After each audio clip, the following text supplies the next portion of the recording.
Baik, kita mulai ya materi hari ini. Pak, mulai Pak. Assalamualaikum warahmatullahi wabarakatuh. Waalaikumsalam warahmatullahi wabarakatuh. Bagaimana keadaannya anak-anak hari ini? Sehat semua? Sehat. Jaga kesehatan ya. Masa pandemi belum berakhir, kita belum bisa masuk. Ya. Mungkin kalau misalnya ada informasi bulan depan, mudah-mudahan kita bisa masuk. Ya. Jadi tetap semangat belajar, tetap jaga kesehatan, protokol kesehatan, jangan lupa berdoa. Ya. Nah, materi hari ini itu mengenai pembukaan Undang-Undang Dasar NRI tahun 1945. Itu.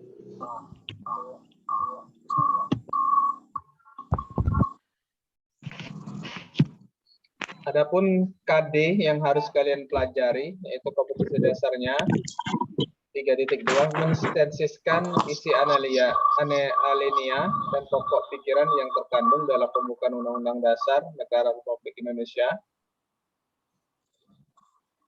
tahun 1945. Yang untuk suaranya dimatikan dulu, mic-nya nak. Yang suaranya itu kalau dimatikan dulu.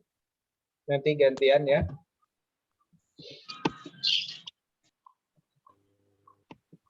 Ini KD-nya.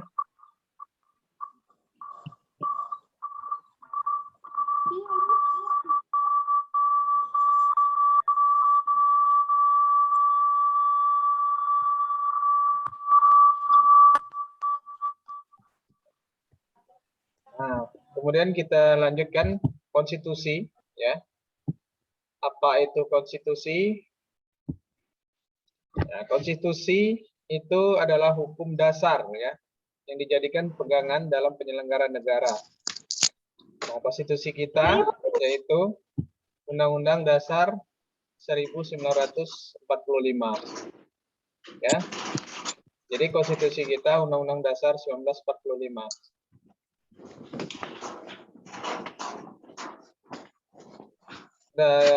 Pukul berapa sekarang? Jam berapa di kalian? Jam 8. Ya, jam 8.15 ya. Jadi untuk yang baru masuk nanti kita jangan di-add dulu, nanti mereka biar nyusul nanti dalam bentuk video aja. Oh iya, Pak. Ya, Pak.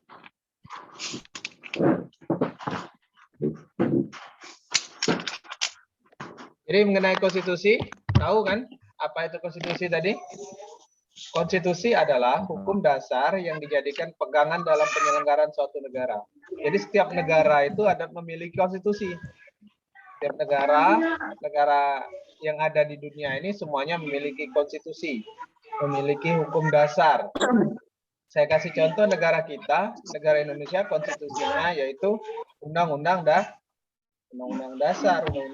Dasar Negara Republik Indonesia tahun 1945.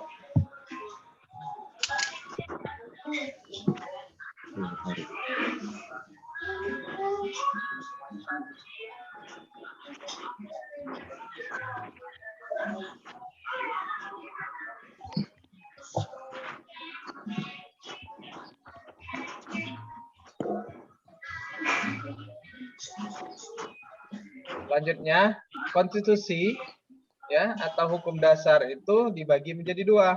Ingat ya. Yang pertama itu tertulis dan yang kedua tidak tertulis.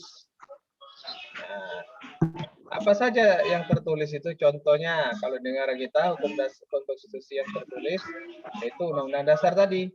Kenapa dikatakan tertulis? Karena dalam bentuk naskah ya, dalam bentuk buku, dalam bentuk ketikan. Nah, itu tertulis. Sedangkan konstitusi yang tidak tertulis itu bentuknya konvensi ya atau pidato kenegaraan presiden tanggal 19 ya, tanggal 16/8/1945. Itu sebuah kenegaraan itu konstitusi tidak tertulis. Nah, selanjutnya mohon yang ini tangannya tuh jangan dicoret-coret ya. Ada yang nyoret-nyoret. Kemudian isi undang-undang dasar. Nah, sekarang kita masuk ke materi yang sesuai dengan ini tadi, tadi. Materi memuat tentang undang-undang dasar itu pengaturan sistem pemerintahan, termasuk pengaturan tentang kedudukan tugas wewenang dan hubungan antar lembaga-lembaga negara, serta konsep negara di bidang politik. Hubungan negara dengan warga negara, baik bidang politik, ekonomi, sosial, budaya, maupun pertahanan. Nah, isi Undang-Undang Dasar 1945, konstitusi kita tadi, dibagi menjadi dua. Ada pembukaan Undang-Undang Dasar NRI tahun 1945, ada juga batang tubuh. Batang tubuh itu meliputi pasal-pasal, ayat-ayat. Yang kalian ingat tuh, pasal 1 sampai 37 itu, ya, itu batang tubuh. Sedangkan pembukaan Undang-Undang Dasar 1945 itu terdiri dari 4 alinea yang merupakan pokok kaidah fundamental atau norma dasar. Alinea ke-1, alinea kedua, alinea ketiga, dan alinea keempat. Nah, semua alinea itu mungkin kalian hafal. Setiap hari Senin dibaca pembukaan Undang-Undang Dasar itu. Ya, pembukaan Undang-Undang Dasar itu setiap upacara bendera dibaca. Diingat, kadang-kadang banyak yang sudah hafal kan, mungkin tahu. Nah, sifat Undang-Undang Dasar 1945 itu menjadi dua ya, nak, dibagi dua. Sifatnya bisa fleksibel, bisa juga rigid. Apa fleksibel itu? Fleksibel dalam arti mampu mengikuti perkembangan masyarakat seiring dengan perubahan zaman. Jadi konstitusi kita, Undang-Undang Dasar ini dapat mengikuti perkembangan zaman. Ya. Makanya konstitusi kita sifatnya fleksibel. Rigid karena mempunyai kedudukan dan derajat yang lebih tinggi dari peraturan-peraturan undang yang lain, ya. Hanya dapat dirubah dengan cara khusus dan istimewa. Jadi rigid itu sifatnya kaku, maksudnya dia sifatnya peraturan yang lebih tinggi dari peraturan lain, kemudian hanya dapat dirubah dengan cara khusus dan istimewa. Ya. Sampai sini jelas kira-kira? Jadi sifatnya ada dua. Konstitusi tadi ada dua. Nanti materi ini saya share. Kalian dengar aja nanti. Tidak perlu ada yang nyatet, tidak apa-apa. Yang penting nanti kalian dengar, kalian pahami. Nanti saya share materinya di bahan ajar di e-learning. Ya. Baik, Pak. Ya, Pak. Ya, Pak. Selanjutnya, kedudukannya Undang-Undang Dasar 1945 itu sebagai apa? Kedudukan Undang-Undang Dasar 45 adalah sebagai norma hukum dan hukum dasar. Jadi kedudukannya sebagai hukum dasar ya. Undang-Undang Dasar 45. Kemudian norma hukum itu dalam arti bersifat mengikat pemerintah, lembaga negara, lembaga masyarakat, dan juga setiap warga negara Indonesia dimanapun dia berada. Jadi setiap warga negara, setiap orang Indonesia, setiap lembaga yang ada di Indonesia, itu sifatnya tunduk dan patuh terhadap norma hukum yang ada di Indonesia. Walaupun dia tidak paham dan tidak tahu. Misal Pak, ada orang Papua Pak, misalnya atau orang pedalaman yang tidak pernah sama sekali tidak tahu tentang norma hukum, tidak tahu aturan, tidak tahu undang-undang lalu lintas. Apakah mereka dikatakan mengikat untuk mereka? Apakah berlaku untuk mereka? Iya, tetap berlaku. Walaupun mereka tidak tahu, tidak paham, makanya norma hukum yang ada di Indonesia, selagi orang itu berada di negara kesatuan Republik Indonesia, tetap berkewajiban paham dan tahu, dianggap tahu terhadap norma hukum yang ada di Indonesia. Selanjutnya, Undang-Undang Dasar 1945 merupakan sebuah hukum dasar yang berisi norma-norma dan aturan-aturan yang harus ditaati. Ya jelas ya, semua dasar hukum yang berisi aturan norma-norma yang harus ditaati. Kemudian Undang-Undang Dasar 1945 mempunyai fungsi sebagai alat kendali terhadap norma hukum yang lebih rendah seperti undang-undang, peraturan pemerintah, peraturan presiden, dan peraturan daerah. Jadi Undang-Undang Dasar ini merupakan undang-undang aturan yang paling tinggi kedudukannya. Dalam hierarki peraturan perundang-undangan, Undang-Undang Dasar itu memiliki kedudukan yang tinggi. Dan undang-undangan yang di bawah Undang-Undang Dasar ini tidak boleh bertentangan terhadap Undang-Undang Dasar. Misalnya Undang-Undang Perikanan. Ya, undang-undang kelautan, undang-undang pendidikan. Di undang-undang dasar setiap warga negara misal berhak mendapat pendidikan. Saya kasih contoh ya. Kemudian di undang-undang pendidikan hanya warga negara tertentu yang dapat mendapat pendidikan. Kira-kira boleh nggak seperti itu? Enggak. Tidak boleh karena bertentangan dengan undang-undang dasar. Nah, itu. Jadi selanjutnya seperti itu juga. Di bawah undang-undang dan seterusnya itu tidak boleh bertentangan dengan undang-undang dasar. Nah, kemudian mengapa pembukaan undang-undang dasar tidak boleh diubah? Nah, pembukaan undang dasar ini tidak boleh dirubah. Nah, ini pembukaan undang dasar yang sering kalian dengar. Nah, ada yang jadi petugasnya membaca setiap upacara bendera hari Senin kan, bahwa sesungguhnya dan sampai rakyat Indonesia itu, ngapa dapat jadi dirubah? Ngapa tidak boleh dirubah? Tidak boleh dirubah pembukaan undang dasar. Kalau batang tubuhnya boleh tidak? Pasal-pasalnya boleh tidak dirubah di amandemen? Boleh. Kan amandemennya sudah 4 kali. Perubahan pasal undang-undang dasar itu kan mulai dari tahun 99 sampai dengan 2002 itu sudah 4 kali amandemen undang-undang dasar pasal-pasalnya. Tetapi kalau pembukaan undang-undang dasar tidak boleh ya. Kenapa tidak boleh?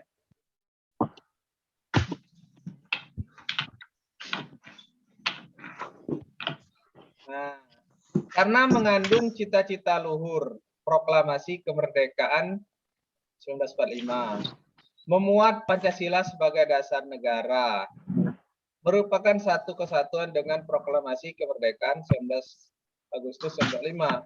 Kalau diubah berarti kita membubarkan proklamasi tadi, membubarkan sebuah negara, ya, menyatakan proklamasi kemerdekaan itu tidak sah kalau kita rubah.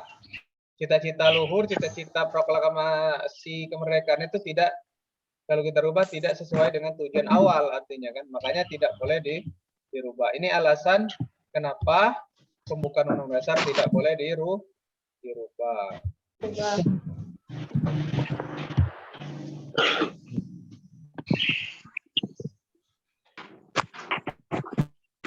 Nah, selanjutnya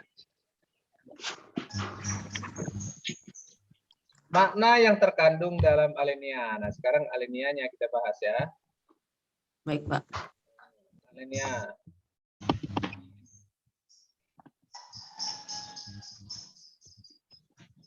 Apa saja maknanya? Setiap bangsa mempunyai hak, untuk alinea pertama ya. Setiap bangsa mempunyai hak untuk merdeka dan hak untuk hak ini bersifat mutlak. Jadi setiap bangsa, setiap negara itu memiliki hak merdeka. Termasuk Palestina. Palestina belum merdeka. Mereka memiliki hak untuk merdeka.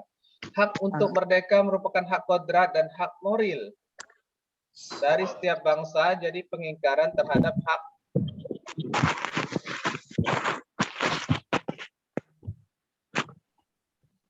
untuk moral dari setiap bangsa, jadi pengingkaran terhadap hak kodrat bagaimanapun bentuk dan manifestasinya harus lenyap dari atas bumi seperti penjajahan. Jadi penjajahan tidak boleh. Kemudian sikap menentang penjajahan harus diberi alasan karena alas kuat, karena bertentangan dengan peri kemanusiaan dan peri keadilan. Sifat penjajahan tidak boleh. Itu makna dari alinea pertama, isi dari terkandungnya ya. Selanjutnya alinea kedua. Kata penghubung dan menunjukkan adanya hubungan antara perjuangan kemerdekaan dengan kenyataan adanya penjajahan terhadap bangsa Indonesia selama 3,5 abad. Ya. Proses pergerakan kemerdekaan telah dapat mengantarkan perjuangan kemerdekaan pada saat yang berbahagia. Kalimat dengan selamat sentosa memiliki landasan historis, yaitu saat yang tepat sehingga berhasil memproklamasikan kemerdekaan pada tanggal 17 Agustus 1945 dengan lancar dan sukses. Jadi terkandung cita-cita bangsa Indonesia yaitu mencapai masyarakat yang adil dan makmur. Untuk mewujudkan cita-cita tersebut, bangsa Indonesia harus merdeka, bersatu, dan mempunyai kedaulatan. Ini gambarnya, nah gambar anak-anak lagi ceria. Ini persatuan, lambang dari persatuan, makna dari persatuan, dan ini kemakmuran, ya, kemakmuran. Jadi ini makna terkandung alinea kedua. Kita lanjut. Alinea ketiga, pokok pikiran terkandung dalam pokok ini. Apa saja pokok pikirannya? Ya, negara melindungi segenap bangsa Indonesia dan seluruh tumpah darah Indonesia dengan berdasarkan atas persatuan dan mewujudkan keadilan bagi seluruh rakyat Indonesia. Ini pokok pikirannya ya. Negara hendak mewujudkan keadilan sosial bagi seluruh rakyat Indonesia. Negara yang berkedaulatan rakyat berdasarkan atas kerakyatan dan permusyawaratan perwakilan. Negara berdasarkan atas ketuhanan yang Maha Esa menurut dasar kemanusiaan yang adil dan beradab. Jadi ini isi dari pokok pikiran yang terkandung dalam pembukaan Undang-Undang Dasar. Nah, ini sila-silanya. Hubungan pokoknya apa? Ya, sila ke-1 itu sila negara persatuan. Itu hubungan pokoknya sila ke-3. Negara berkeadilan sosial. Sila ke-5. Negara berkedaulatan rakyat. Sila ke-4. Negara berketuhanan yang Maha Esa. Sila ke-1 dan ke-2. Ini hubungan pokok pikiran dengan pembukaannya. Hubungan alinea ke-1 sampai ke-4 Undang-Undang Dasar 45. Alinea 1, kedua, ketiga memuat pernyataan yang tidak memiliki hubungan dengan pasal-pasal di dalam Undang-Undang Dasar 45. Bagian tersebut memuat serangkaian pernyataan yang menjelaskan peristiwa yang mendahului terbentuknya negara Indonesia. Alinea ke-4 memuat pernyataan mengenai keadaan setelah negara Indonesia terbentuk. Dan alinea ini memiliki hubungan dengan pasal-pasal Undang-Undang Dasar. Setiap alinea dalam pembukaan Undang-Undang Dasar 45 memiliki hubungan satu sama lain. Alinea ke-4 merupakan penjelmaan dari alinea ke-1, kedua, dan ketiga. Nilai-nilai norm hukum kodrati alinea pertama diwujudkan dalam alinea kedua, sementara hukum Tuhan dan hukum etis alinea ketiga diwujudkan dalam alinea keempat, yang merupakan dasar bagi pelaksanaan dan penjabaran hukum. Ini kalian baca nanti ya, saya share di Pak Ajar. Apa sih cita-cita bangsa Indonesia? Kita memiliki cita-cita enggak? Pasti kan bangsa kita memiliki cita-cita.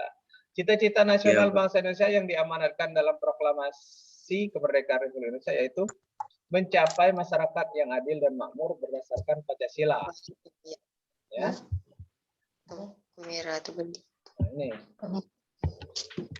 Selanjutnya, apalagi cita-cita nasional bangsa Indonesia tertuang dalam alinea kedua pembukaan Undang-Undang Dasar NRI tahun 1945 yang berbunyi negara Indonesia yang merdeka, bersatu, berdaulat, adil dan makmur.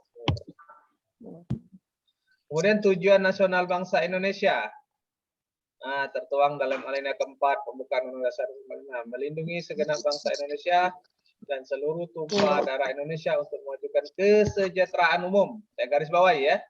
Kesejahteraan umum, 1. Mencerdaskan kehidupan bangsa, 2. Ikut melaksanakan ketertiban dunia, 3. Berdasarkan perdamaian abadi dan keadilan sosial, 4. Jadi ada 4 tujuan nasional yang pokok ya, tertuang dalam alinea keempat. Saya ulangi, apa saja tadi? Memajukan kesejahteraan umum, mencerdaskan kehidupan bangsa, ikut melaksanakan ketertiban dunia, serta perdamaian abadi dan keadilan sosial.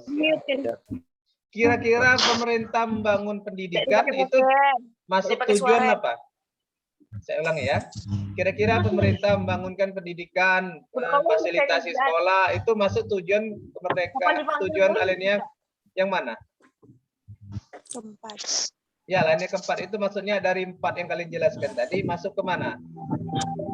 Apakah memajukan kesejahteraan umum, mencerdaskan kehidupan bangsa, apakah ikut melaksanakan ketertiban dunia?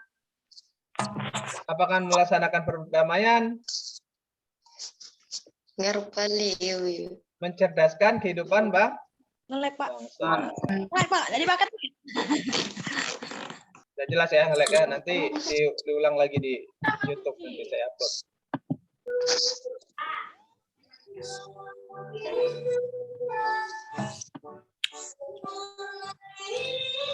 Nah, ini juga cita-citanya ya.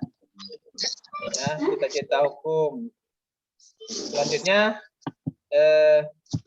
sudah itu saja ya materi pada hari ini. Nah, untuk lebih jelasnya nanti saya akan upload di YouTube. Nanti saya kirim linknya. Sudah itu materinya nanti saya akan upload di e-learningnya, e-learning madrasah di bahan ajar. Jelas kira-kira, Iya, Pak. Nak? Ya, kita singkat aja karena berhubung paket keseharian kalian sebagai rincian atas saja, semua saja serincian dari semua. Nah, kalian belajar di rumah, jangan lupa jaga kesehatan, kemudian LKS-nya dibuka nanti tiap tugas-tugas nanti saya akan dilaksanakan di LKS ya. Kira-kira ada pertanyaan? Pak. Ya. Mungkin cukup ya. Cukup untuk materi hari ini. Saya ulangi. Silakan yang belum absen di e-learning absen dulu. Kemudian bahan ajarnya saya upload di e-learning. Selanjutnya nanti linknya untuk video Zoom kita ini nanti saya akan kirimkan di e-learning juga di timeline nanti ya. Kasih tahu dengan yang lain. Iya, Pak. Assalamualaikum warahmatullahi wabarakatuh. Waalaikumsalam warahmatullahi wabarakatuh.